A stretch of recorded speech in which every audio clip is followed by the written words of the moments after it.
Most pop singers come from English middle class backgrounds. I don't know whether my mum would really think, she'd like to think she was middle class, but I don't know whether she really is. Middle class in outlook, though? Well, they were, yeah. I mean, I didn't like either of them. I didn't go for it, middle or working or whatever. You're so dragged up in it as a kid that you can't ever really get rid of it. Paging Mr. Leslie Perrin. That's you, mate. Please, Mr. Perrin. That's nice, isn't it? That's nice, Big isn't Brother. it? It's a pity they don't have a camera. I mean, I think we were just ordinary, rough, nasty people. So it would have been very hard to make us nice. Well, I mean, we just couldn't have done it, so they had to just go along with what they had. Yeah, but you didn't really try and be nice, did you?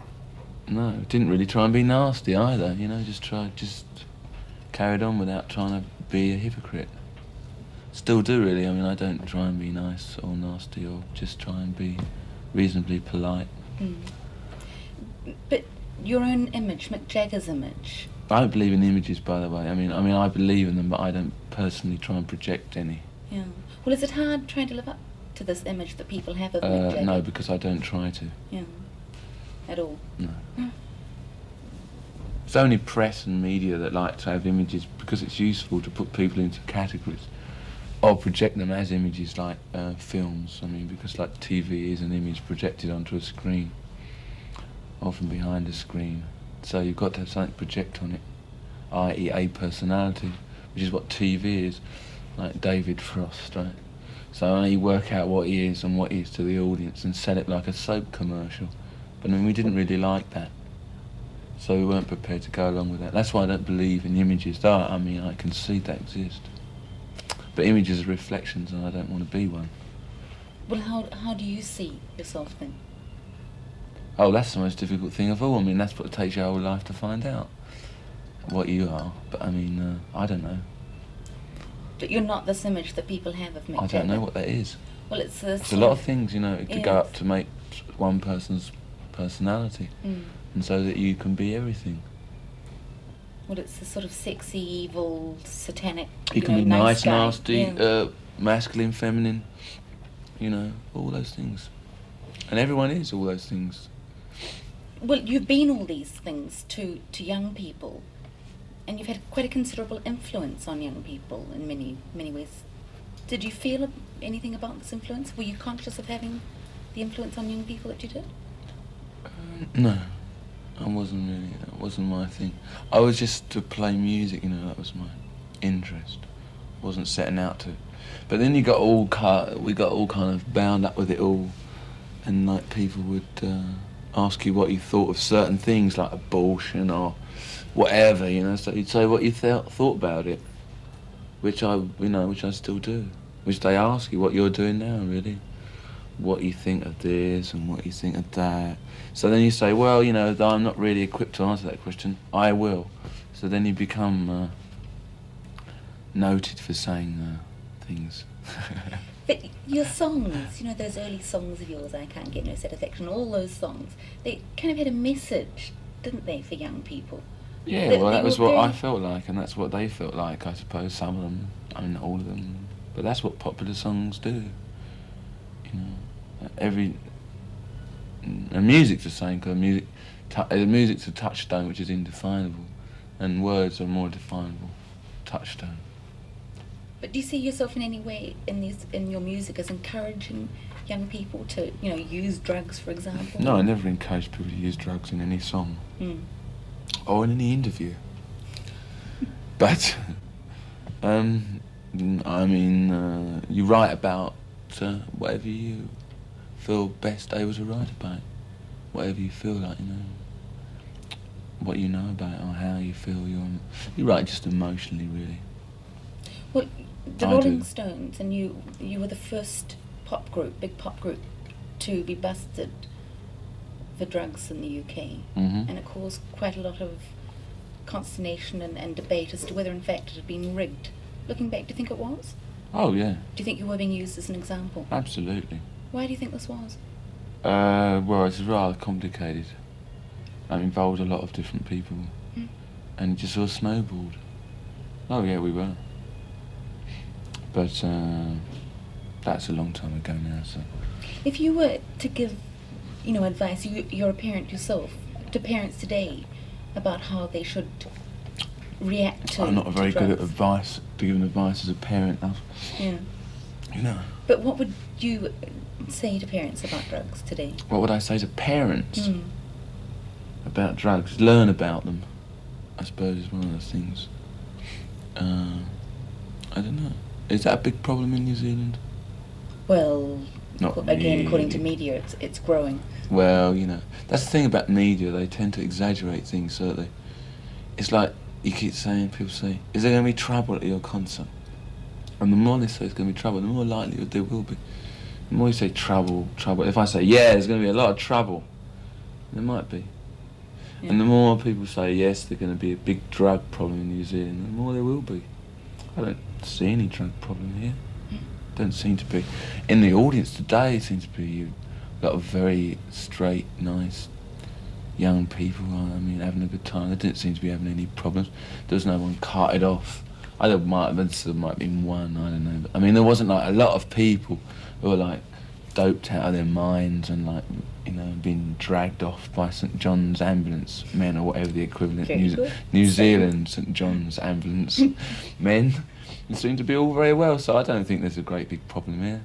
But if you've got to know about drugs, like you've got to know about anything to deal with it. If your child is a drug addict, you've got to know about drugs to be able to deal with them, because otherwise you're just talking from ignorance.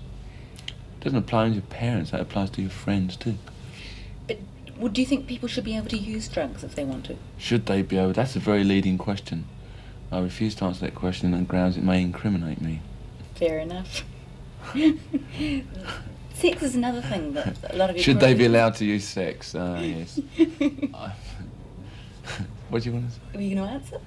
What do you want to say specifically? That you've used, again, being accused of using.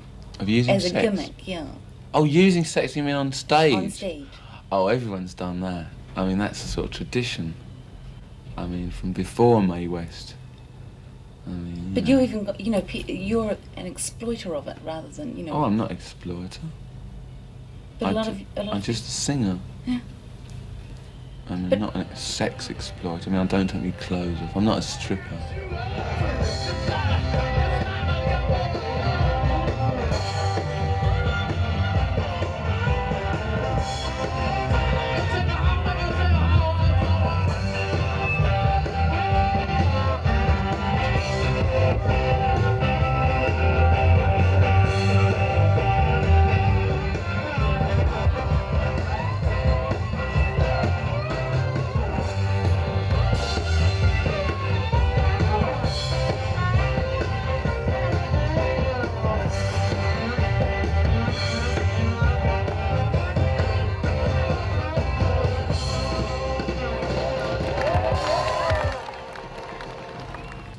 You were saying, Miss.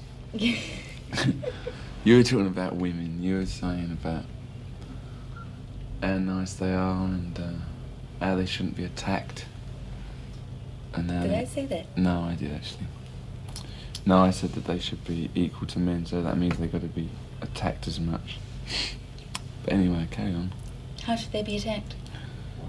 Well, in every way, not physically. You've attacked them quite a lot in your songs, haven't you? Yeah. Including, parents as well, I think, and all sorts of stuff. Yeah, well, yeah. But women... Well, women cause men a lot of trouble that they don't need. So you have to sort of stand up yourself. And, it makes good for good songs, all that trouble. That's only one of the only good things about women, Apart from, one of the great things about women is that they make you write good songs. Well, what would you write about? Holes in your trousers. Another thing about women is that, has been associated with the Rolling Stones, is this business of groupies. Groupies, yes. Yeah. How much of this, in fact, is a product of the media, or is it true that the Rolling Stones... Well, it's not only the Rolling Stones. It's every band. Groupies means girls that attach themselves to groups. That's part of...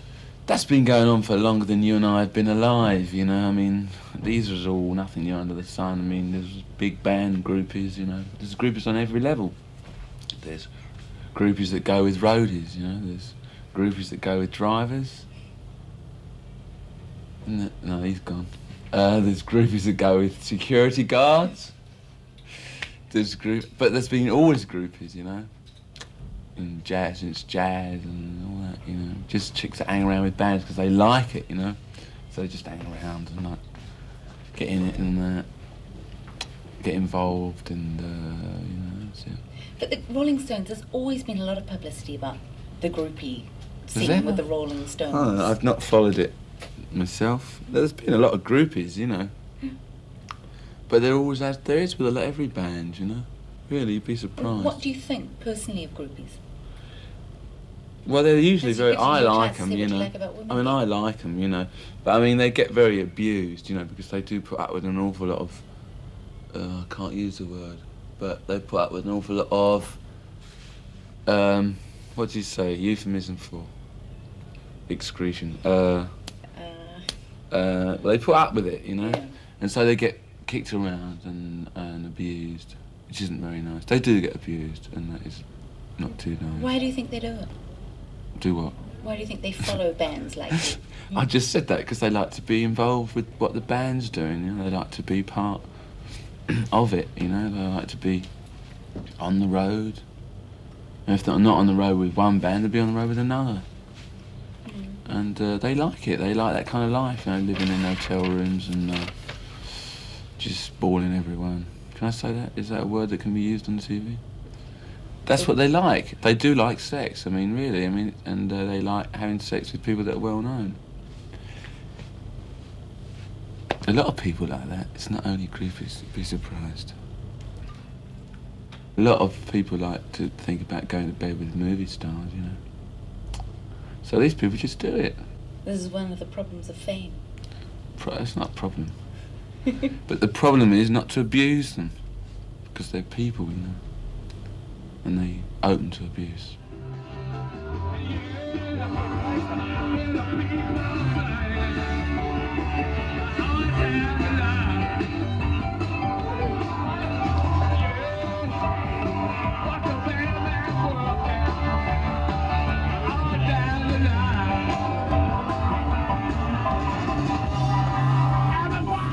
Well, what happens to a pop group, to someone like yourself, Mick Jagger, when you get old? When you get old, you're same as what happens to you, love. Yeah. You get old and you wash the dishes. But as far as being a pop star, do you think you can go on, you know, for... Well, a lot of people do, yeah. I mean, I didn't want to be a singer for longer than I thought it was just a sort of mild interlude in my collegiate career. But it ain't, so, you know. And a lot of people go on singing, like Tony Bennett. I mean, how old is he? I don't know, blimey, you know. I don't really want to be like that. Frank Sinatra, how old is he? I mean, really. Maurice Chevalier, who's no longer with us, I mean, he went on forever. But I don't want to. But do you think you will anyway? No. What would you do? I don't know. And if I did, I wouldn't tell you. Fair enough. Is that the end?